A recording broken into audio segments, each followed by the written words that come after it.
Sa wakas, inihayag ni Pangulong Donald Trump kung paano dapat mantapos ang digmaan ng US at Israel laban sa Iran. Kahit na sa kabila nito, malabo pa rin ang posibilidad ng pagtatapos nito. Gayunpaman, mula sa mga pahayag ni Trump at ng kanyang mga opisyal, pati na rin sa takbo ng digmaan na ito, sa episode na ito, tatalakayin natin kung ano-anong mga senaryo tungkol sa Iran ang nasa kamay ngayon ni Donald Trump at paano maaaring magtapos ang digmaan sa Iran.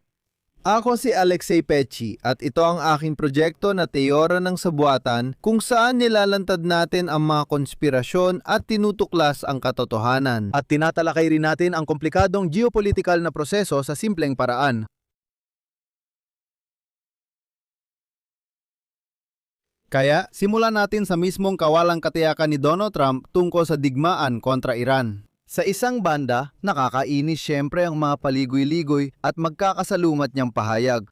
Sa kabilang banda, ang Estados Unidos, kahit walang Trump, ay matagal nang gumagamit ng estratehikong kawalang katiyakan at matagumpay itong ginamit sa loob ng mga dekada gaya sa Taiwan at China. Sa isang banda, hindi nila kinikilala ang digmaan at kalayaan ng isla. Pero nangangako silang tutulong kung salakain mula sa kontinente habang pinapaunlad ang relasyon sa Beijing at Taipei. Hindi natin alam kung alam ni Pangulong Donald Trump ng US ang paraang ito, pero sa digmaan sa Iran, dinala niya ang prinsipyong ito sa sugdulan. Ibig sabihin, ganap na estratehikong kawalang katiyakan. Kahit ano paman, hindi talaga malinaw kung ano ang mga layunin ng digmaan, kung ano ang mga posibleng paraan ng pagpapatuloy nito, kung paano ito tatapusin, kung ano talaga ang ituturing na tagumpay, at iba pa. Kung hindi rin alam ng Estados Unidos ang sarili nilang plano, imposibleng maharang ito ng intelligence ng Iran kahit sa teorya. Diretso kong sasabihin, sobrang halata ang pagkakatulad na agresyon ng Rusya sa Ukraine para hindi mapansin. Malaki talaga ang pagkakaiba, kitang-kita na agad sa estilo pa lang. Sabi ni Pete Hegseth, hindi sinimula ng Estados Unidos ang digmaan, sila lang ang tumatapos nito. Ayon kay White House spokesperson Caroline Leavitt, may plano ang Iran na atakihin ang Estados Unidos kaya nagpaona ng strike si Trump. At sa wakas, sinabi ni Trump na hindi pa talaga nagsisimula ang Estados Unidos, literal na inuulit ang sinabi ni Vladimir Putin noong 2022. Sa estratehiyang ito, malinaw na si Trump ay may simpleng patakaran kung saan tumama, doon ang target. Kung ano ang naabot, iyon ang layunin. Ayon dito, dapat nating suriin ang mga posibleng pagtatapos ng digmaan laban sa Iran ni Donald Trump na sa totoo lang, hindi naman marami. Ang unang senaryo ay ang digmaan hanggang sa ganap na tagumpay. Matigas ang ulo ng Iran at patuloy lumalaban, binobomba pa ang kapitbahay nila. Maaring itira nila ang pinakamalalakas nilang misail sa huli kapag humina na ang depensa ng kalaban sa himpapawid dahil sa Shahed na pag-atake. Matinding na pinsala ang mga konbensyonal na pwersa ng Iran, ngunit nananatiling matatag ang kanilang rehimen. Sa ganitong sitwasyon, magpapasya si Trump na magsagawa ng operasyong panlupa, malinaw na gagamitin ang matagal nang nadurusang mga Kurdo. Maaari ring hilingin ni Trump sa NATO na magpadala ng multinasyonal na puwersa. Mauwi ito sa isang madugong digmaan na wala ng kalalabasan. At kahit pa manalo ang mga tinatawag na mabubuting tao laban sa masasama, gaya ng nangyari sa Syria, mananatiling pinagmumula ng kaguluhan sa reyon ang Iran sa matagal na panahon.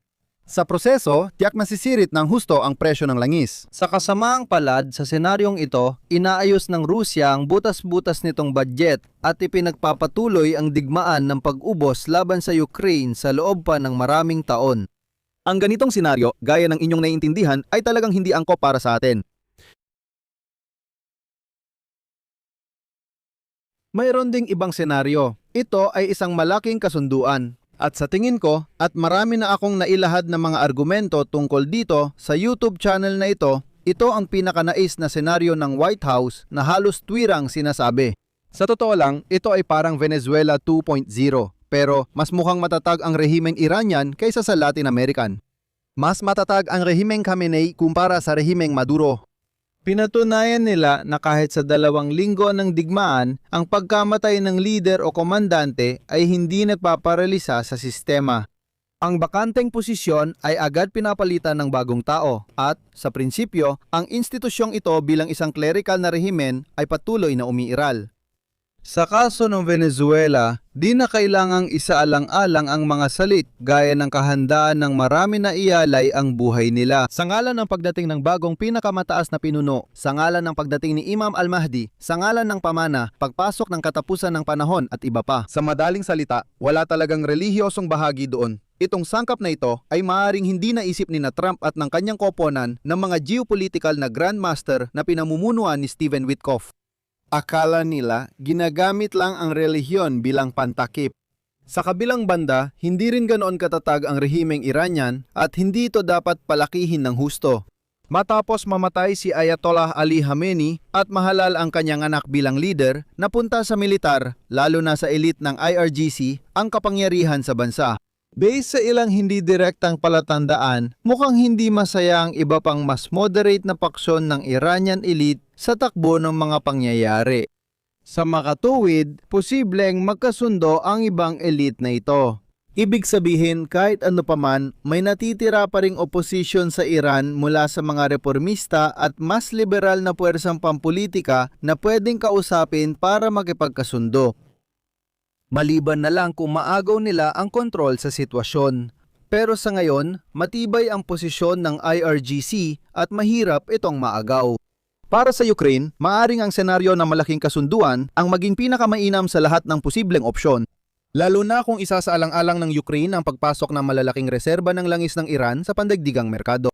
Kahit pagbubukas lang ng Strait of Hormuz ay magpapababa na ng presyo ng langis sa mundo pabor sa Ukraine. Dahil dito, mababawasan ang petrodollars na papasok sa Moscow at maganda ito. Pinaka-nakakatakot para sa mga kaalyado ay ang digmaan. Isang digmaan na parang naka-outsource. Ganun ko ito tatawagin. Maging tapat tayo, hindi na bago kay Donald Trump ang pabayaan ang mga kaalyado niya. Tungkol dito, sa totoo lang, marami sanang masasabi ang mga Kurdo, hindi ng Iraq o Iran, kundi ng Syria. Sila ang maaring magbabala sa kasamahan na si Trump ay maaring mang-iwan. Maaring ipalagay, at binibigyan diin kong ipalagay lang, na darating ang panahon na magiging mas mahalaga para kay Donald Trump at sa Amerika ang kanilang pansariling interes kaysa sa ugnayan ng Amerika sa Israel at mga monarkiya ng Persian Gulf. Malapit na ang halalan sa Kongreso para kay Donald Trump. Kung maging kapanipaniwala kay Donald Trump ang survey data tungkol sa posibleng kapahamakan ng mga Republikano sa halalan, maaaring umatras ang Amerika sa digmaang ito. At inuulit ko, walang mga layunin na inihayag. Ano ang tuwirang layunin ng digmaang ito? Hindi ito malinaw, kaya pwedeng tawagin na layunin ang kahit ano at iba-iba rin ang ibig sabihin ng tagumpay. Malinaw, sa paglipat ng responsibilidad ng digmaan sa Israel at mga bansang Arabo sa Golpo, basta nga lang lalabas si Trump sa digmaan. Siguro, sa tulong ng Amerika gamit ang intelligence at mga missile pang depensa sa impapawid. Para sa Ukraina, ito ulit ang pinaka-hindi ka nais-nais na bahagi ng senaryo dahil totoong problema ang kakulangan ng missile para sa Patriot. At kung sakaling umatras ang Amerika sa digmaan pero magpapatuloy pa rin sa pagtulong sa depensa sa himpapawid, ibig sabihin mas kaunti ang matatanggap ng Ukraina ng mga misail. Gayunpaman, dito sa wakas ay nagkakaroon ng alas ang Ukraina, nagkakaroon sila ng mga baraha na matagal ng pilit na hindi pinapansin ni Trump. Ang praktikal na tulong militar sa mga monarkiya ng Persian Gulf ay maaaring gamitin kasama ang pakikilahok ng mga Amerikano. Maganda na ngayon ay interesado na ang mga bansa sa Persian Gulf sa ating mga panghararang na drone. Kasabay nito, ang rehiyon ng gitnang silangan ay magpapatuloy pa rin ng matagal kung hindi man tuluyang magliyab ay tiyak na mananatiling nagbabaga. Ang rehimen ng Iran, kahit nabawasan ang lakas militar, binabawi ito gamit ang matinding galit. Mananatiling mas mataas ang presyo ng langis kaysa bago ang digmaan. May mga posibleng pagluwag at iba pa, pero sa kabila nito, malabong bumalik ang presyo sa antas bago ang digmaan. Maraming bagay ang nakadepende sa paraan ng pag-alis ng Estados Unidos. Pinagplanuhan ba ito o gagawin ni Donald Trump sa sariling estilo na ikagugulat ng kalaban, kaalyado at maging ng kanyang administrasyon? Ibig sabihin, syempre, maaring iba-iba ang mga senaryo. Mga kaibigan, ano sa tingin ninyo ang mga posibleng senaryo ng pagtatapos ng digmaan sa gitnang silangan? Base sa retorika ni Donald Trump at kasalukuyang sitwasyong geopolitikal, ilahad ang opinyon ninyo sa comment sa episode na ito. Isulat ang inyong opinyon, puna o hindi pagsang-ayon sa aking mga argumento. Bibigyang diin ko, ang format na ito ay palagay, pagsusuri at pagsubok na hanapin ang katotohanan. Dito muna ako hihinto. Mag-subscribe, pindutin ang kampanilya at mag-like. Kung nagustuhan ninyo ang format na ito at ito'y kapaki-pakinabang, suportahan ang aming YouTube channel sa pamamagitan ng donasyon o sponsorship gamit ang mga link sa video description. O kaya naman ay gamit ang QR code na nasa inyong mga screen. Yun lang po, ingatan ninyo ang inyong sarili. Paalam sa lahat!